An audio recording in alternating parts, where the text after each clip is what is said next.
কিছুদিন পর থেকে ভাবি আমাকে ছোটখাটো কাজ করতে বলতেন, যেমন তার শাড়ি ঠিক করা, ব্লাউজের স্ট্রিং বাঁধা, নেকলেস পরিয়ে দেওয়া। একদিন তিনি বললেন, আমার নাইটির হুকগুলো ঠিক করে দাও।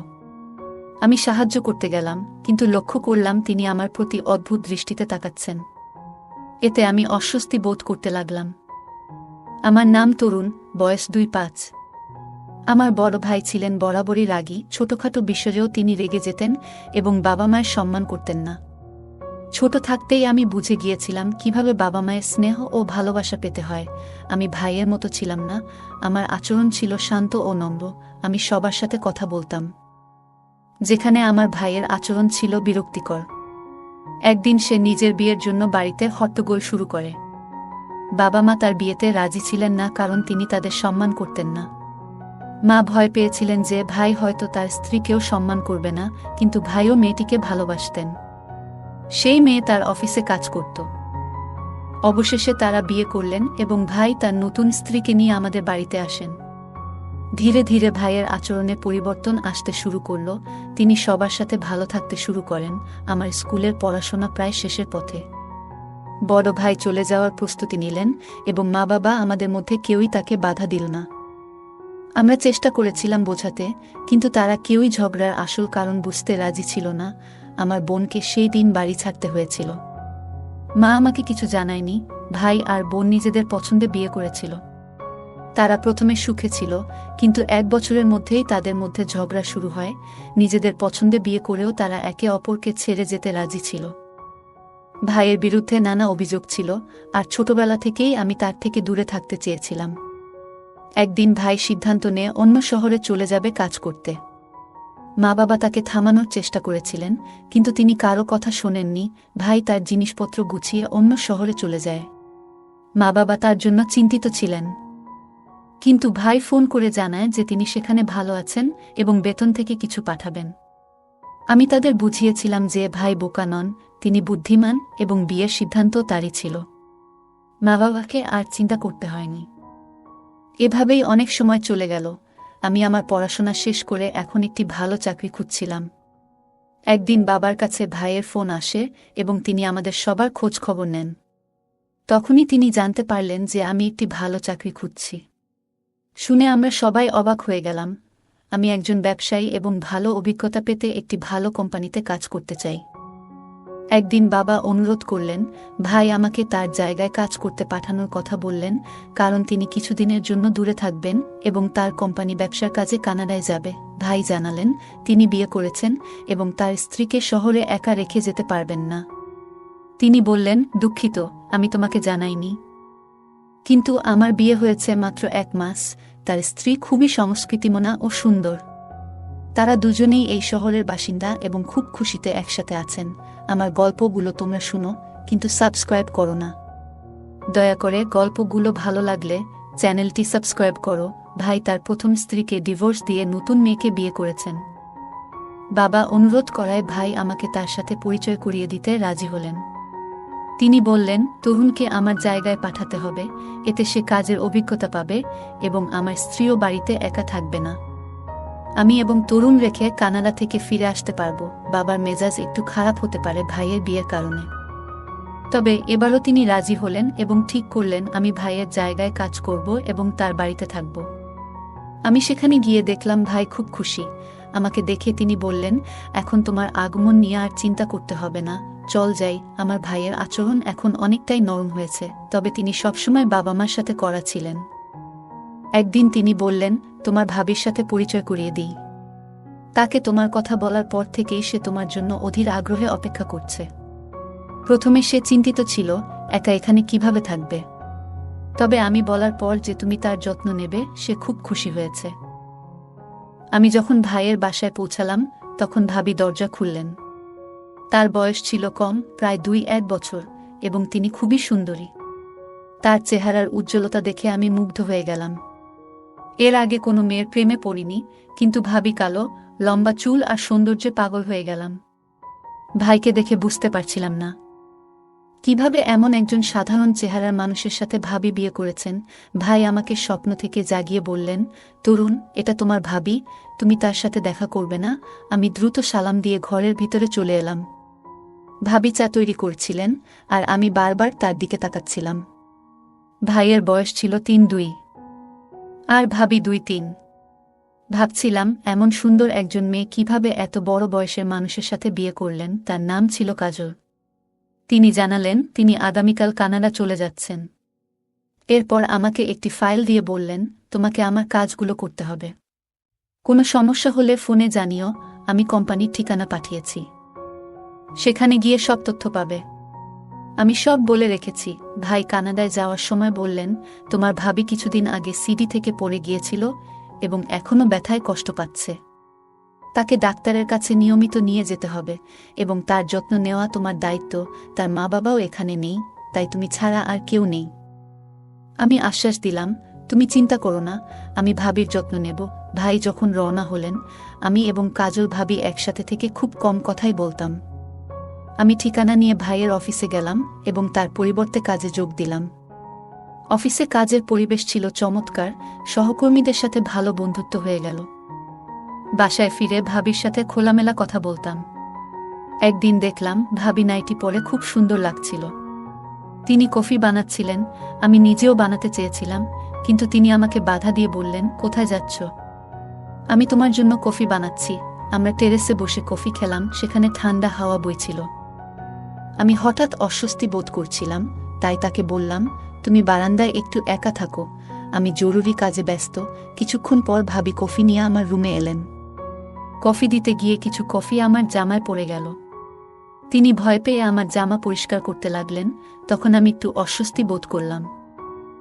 আমি সরে এসে বললাম, আপনি ঘরে যান, আমি ঠিক আছি। বাথরুমে গিয়ে নিজেকে বুঝালাম যে তিনি আমার ভাবি এবং তার সম্পর্কে ভুল ভাবা ঠিক হবে না। অফিসের ছুটির দিনে আমরা শপিং করতে গেলাম এবং কিছু জামাকাপড় কিনলাম। সেদিন জানলাম ভাবির বয়স ২১ বছর। তিনি বললেন, তোমার ভাই আমার জীবন বাঁচিয়েছিলেন।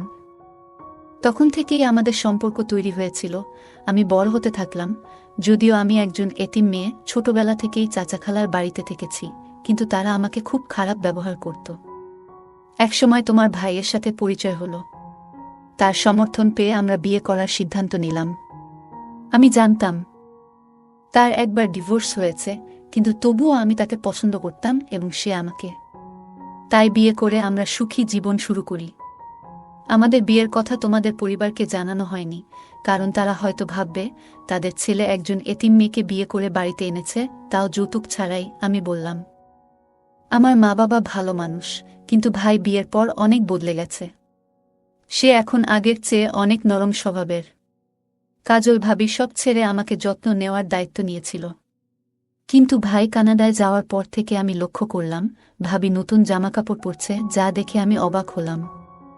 কেননা তার পুরানো পোশাকের সাথে এই পরিবর্তনটা বেশ চোখে পড়ল।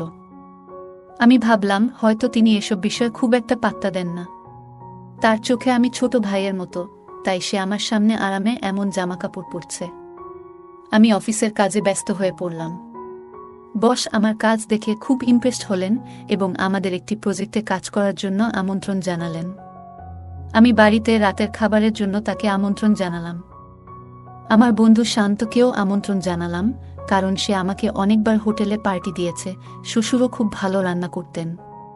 শান্ত এসে ধীরে ধীরে আমাদের বাড়িতে আসা শুরু করল এবং ভাবির আচরণে মুগ্ধ হলেন। ভাবি মাঝে মাঝে আমাদের জন্য চা ও নাস্তা নিয়ে আসতেন এবং আমাদের সাথে সময় কাটাতেন। শান্ত বলতো, ভাবির আচার ব্যবহার অনেক ভালো। তোমার ভাবিকে দেখে মনে হচ্ছে তিনি আমাদের ভালো বন্ধু। একদিন শান্ত জিজ্ঞাসা করলেন, আপনি কতদূর পড়াশোনা করেছেন? এতে ভাবির মুখ ম্লান হয়ে গেল। তিনি বললেন, আমার চাচা খালা আমাকে শুধু উচ্চ বিদ্যালয় পর্যন্ত পড়িয়েছেন। এরপর তারা আর পড়াশোনার জন্য টাকা খরচ করতে চায়নি, তাই আমি পড়াশোনা ছেড়ে দিয়েছিলাম। আমি বললাম, এখন তুমি পড়াশোনা করতে পারো। আমার ভাই তোমাকে এই বিষয়ে সমর্থন করবে। আমাদের শহরে খুব ভালো স্কুল আছে, চাইলে তুমি বাড়িতে প্রাইভেট পড়তেও পারো। ভাবি বললেন, আমি কয়েকদিন আগে আহত হয়েছিলাম, যার কারণে শরীরে ব্যথা হয়। আমি এখন পড়াশোনা করতে পারি না, কারণ আমি বিবাহিত এবং আমাকে পরিবারের যত্ন নিতে হয়। ভবিষ্যতে সন্তান হলে আমি পড়াশোনা চালিয়ে যাব। তার কথা শুনে আমি ও শান্ত ভাবিকে আরও উৎসাহিত করলাম। এভাবে আমাদের নতুন জীবনের শুরু হলো, যেখানে আমি ভাবিকে আরও ভালোভাবে চিনলাম এবং আমরা সবাই একসাথে সুখে থাকতে শিখলাম। আমি আমার ভাবিকে বললাম, তুমি খুব ভালো একটা বুদ্ধি দিয়েছ। আমরা সিদ্ধান্ত নিলাম যে তাকে ভর্তি করাবো, কিন্তু ভাবি বলল, এই সিদ্ধান্ত নেওয়ার আগে তোমার ভাইয়ের অনুমতি নিতে হবে। তার অনুমতি পাওয়ার পরেই ভাবি ভর্তি হতে রাজি হল। তিনি বললেন, পড়াশোনার আমার খুব শখ ছিল। আমি বললাম, সবকিছু আমি সামলে নেব, তোমার চিন্তা করার দরকার নেই। ভাবি চিন্তিত মুখে বললেন, কিন্তু আমি স্কুলে গেলে সবাই ঠাট্টা করবে। আমি প্রাইভেট পড়াশোনা করতে চাই, কিন্তু বাসায় বসে পড়লে অনেক কিছুই বুঝতে পারব না। আমি তাকে আশ্বস্ত করলাম, তুমি চিন্তা করো না, আমি তোমাকে সব বুঝিয়ে দেব। আমি তাকে একটি প্রাইভেট স্কুলে ভর্তি করালাম, যেখানে সে বাসায় বসেই পড়াশোনা করতে পারবে। ভাবি এতে খুব খুশি হল। আমি নিয়মিত তাকে সাহায্য করতে লাগলাম। আমাদের বন্ধুত্ব আরও গভীর হতে থাকল এবং ভাবি আমার পরিবারের প্রশংসা করল। এক রাতে ভাবি আমাকে তার রুমে ডেকে নিয়ে গেলেন। তিনি বললেন, আমার পিঠে খুব ব্যথা হচ্ছে, ডাক্তার তেল দিয়েছে, কিন্তু তোমার ভাই যখন মালিশ করত তখন আরাম হতো। এখন সে নেই, তুমি একটু সাহায্য করবে? আমি তাকে তেল মালিশ করতে লাগলাম, কিন্তু লক্ষ্য করলাম তিনি অদ্ভুতভাবে আমার দিকে তাকাচ্ছেন। দ্রুত কাজ শেষ করে বললাম, আমার ঘুম আসছে, এবং রুমে চলে এলাম। কিছুদিন পর থেকে ভাবি আমাকে ছোটখাটো কাজ করতে বলতেন, যেমন তার শাড়ি ঠিক করা, ব্লাউজের স্ট্রিং বাঁধা, নেকলেস পরিয়ে দেওয়া। একদিন তিনি বললেন, আমার নাইটির হুকগুলো ঠিক করে দাও। আমি সাহায্য করতে গেলাম, কিন্তু লক্ষ্য করলাম তিনি আমার প্রতি অদ্ভুত দৃষ্টিতে তাকাচ্ছেন। এতে আমি অস্বস্তি বোধ করতে লাগলাম এবং ধীরে ধীরে তার থেকে দূরত্ব বজায় রাখতে শুরু করলাম। একদিন তিনি বললেন, তুমি আমাকে নাম ধরে ডাকো, আমি তোমার সমবয়সী। আমি বললাম, না, তুমি আমার ভাবি, আমি তোমাকে সম্মান করতে চাই। এরপর এক রাতে দরজায় টোকা পড়ল। ভাবি এসে বললেন, আজ রাতে তোমার রুমে ঘুমাবো, বাইরে বজ্রপাত হচ্ছে, আমি খুব ভয় পাচ্ছি। আমি বললাম, তুমি শুয়ে পড়ো, আমি জেগে থাকব।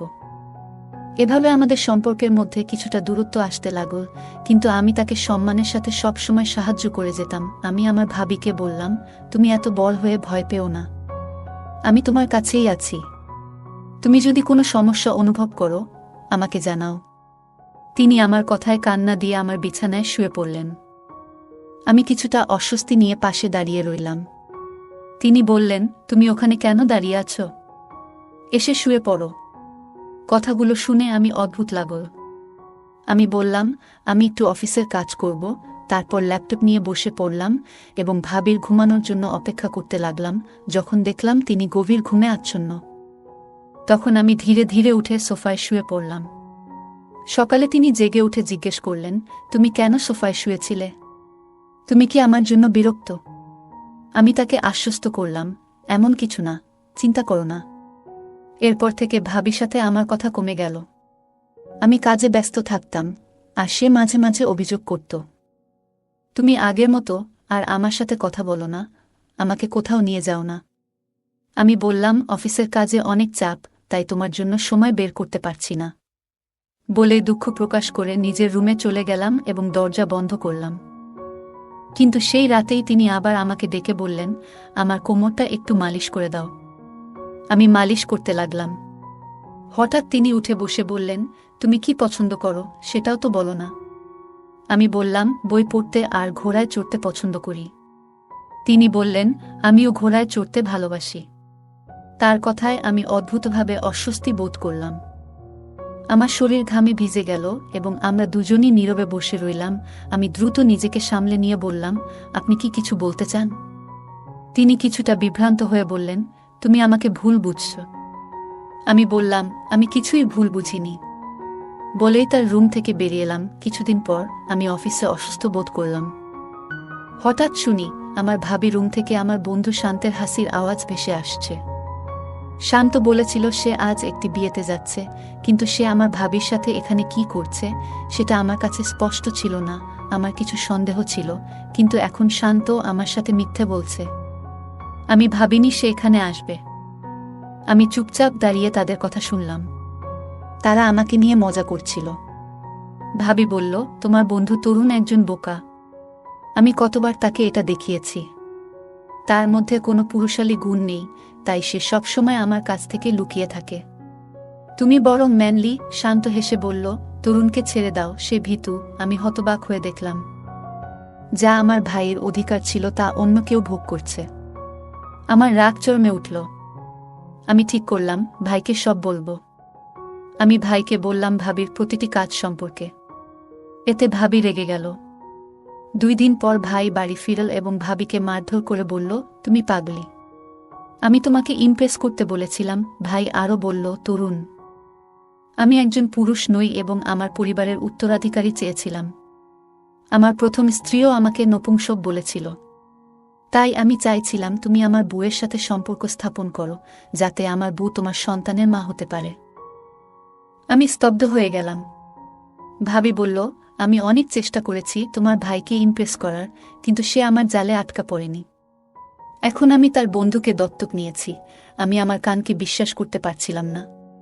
ভাই হঠাৎ আমার মাথায় লাঠি দিয়ে আঘাত করলে আমি অজ্ঞান হয়ে যাই। যখন আমি জেগে উঠলাম, দেখি হাত পা বাঁধা। বাইরে থেকে শোনা গেল, ভাই বলছে, ওকে ঘরে বন্দি রাখতে হবে।